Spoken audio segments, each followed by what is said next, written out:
يا مساء العسل. النهاردة هعمل معاكم الفراخ بطريقة مختلفة وجديدة كمان، وصفة من المطبخ الهندي، وهي عبارة عن الفراخ بالكاري. وصفة ان شاء الله هتحبوها، كمان تغيير عن الطرق التقليدية اللي احنا بنقدم بيها صدور الفراخ.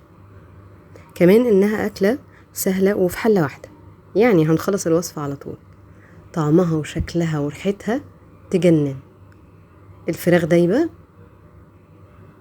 كبير وصغير هيحبها، وسهلة للايام اللي انتي تبقي مزنوقه فيها. بس انا بسهل على نفسي ان انا مثلا لو اشتريت بانيه، بقوم مقطعه على جنب حبه، يعني مثلا في حدود 350 جرام 250 جرام على حسب الكميه اللي انا جايباها للفراخ.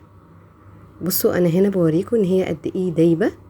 الصوص بتاعها تحفه مع الرز بالشعريه او رز بسمتي ابيض براحتك. تنفع كمان في العزومات، يبقى طبق رئيسي حلو قوي قوي قوي وهيشرفك. معاكم منار الكيال. اتمنى الاشتراك في القناة لان ده شيء بيشجعني جدا، ولايك وشير عشان يوصل لاكبر عدد من الناس.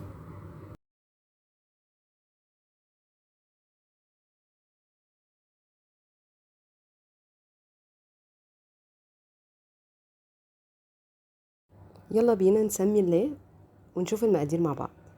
معايا هنا معلقة زبدة كبيرة او سمنة او زيت براحتك على حسب المادة الدهنية اللي انت بتفضليها. معايا هنا بصلاية متوسطة، ومعايا 3 فصوص توم وجنزبيل فريش. مفيش جنزبيل فريش ممكن باودر، مفيش باودر كتري التوم. ومعايا البانيه اللي انا مقطعه مكعبات. معايا معلقة ملح، معلقة فلفل صغيرة برضو، معلقة كمون أصغر، معايا مرقة دجاج، ومعايا معلقة شاي كزبرة ناشفة، ومعايا كزبرة خضرا عادية، ومعايا معلقة كاري وكركم، ومعايا كمان طماطم متقطعة برضو بإيديا، عايز تبشريها براحتك. ومعايا هنا كريمة لباني طبخ. حل على النار، هنزل بمكعب الزبدة بتاعي.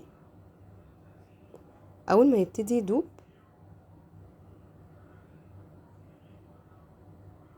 هبتدي أنزل عليه بالبصل والثوم والثلاث فصوص توم والجنزبيل الفريش. وزي ما قلنا مفيش جنزبيل فريش ممكن باودر، مفيش باودر يبقى تكتري الثوم.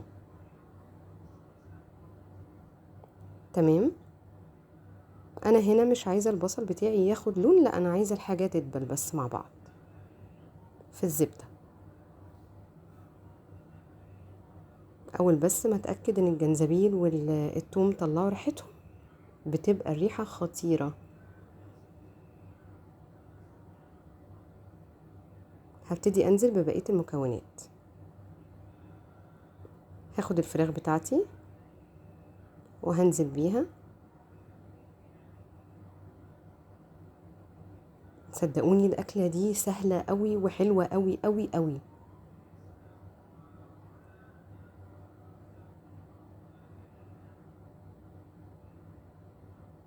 اهو تبتدي بس ان الفراخ تتشمع معايا، هي طبيعي ما بتبقاش استوت اهي، ونزلت ميتها كمان. هنزل عليها بالكاري والكركم، وهبتدي ان انا اقلب.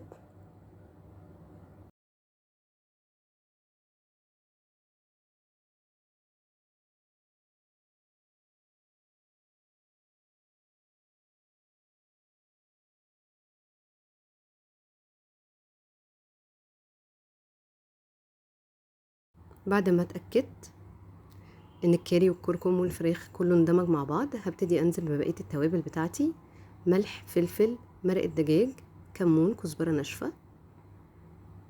هنزل بالطماطم، وزي ما قلت لكم حابين تبشروها براحتكم، حابينها مكعبات صغيره كده برضو براحتكم.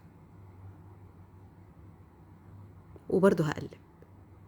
انا هنا بس زودت معلقه طماطم جاهزه، صلصه طماطم جاهزه. دي اختياري، عايزه تزوديها زوديها، مش عايزه براحتك. هي معلقه صغيره مش كبيره. وهستمر برضو ان انا بقلب. الريحه بقى في المرحله دي والله بتجنن. هبتدي في المرحله دي انزل بالكزبره الخضراء، هي دوب حته صغيره قوي، وهقلب لان احنا مكترين الكزبره الناشفه.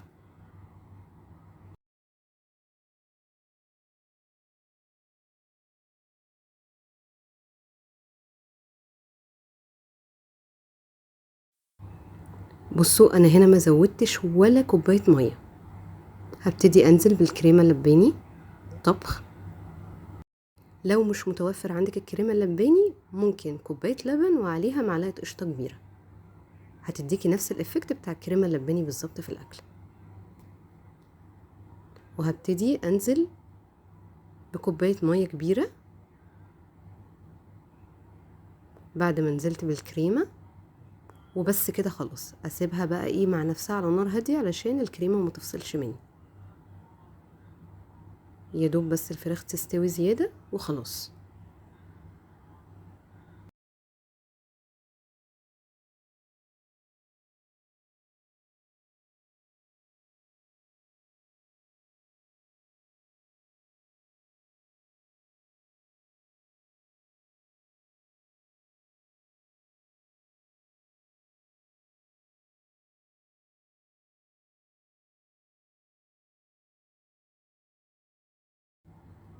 هنا انا بوريكم اهي كل المكونات اندمجوا مع بعض.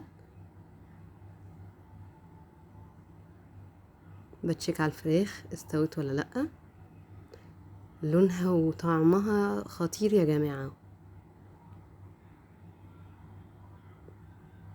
اكون انا عملت الرز، عامله رز ابيض بالشعريه عادي جنبها. زي ما قلتلك لو حابه تعملي رز بسمتي براحتك. كل حاجه في وقت واحد خلصت.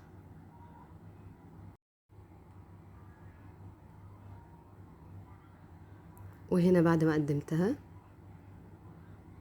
اتمنى تجربوها، واتمنى الاشتراك في القناه ولايك وشير، واتمنى ما كنتش طولت عليكم الفيديو.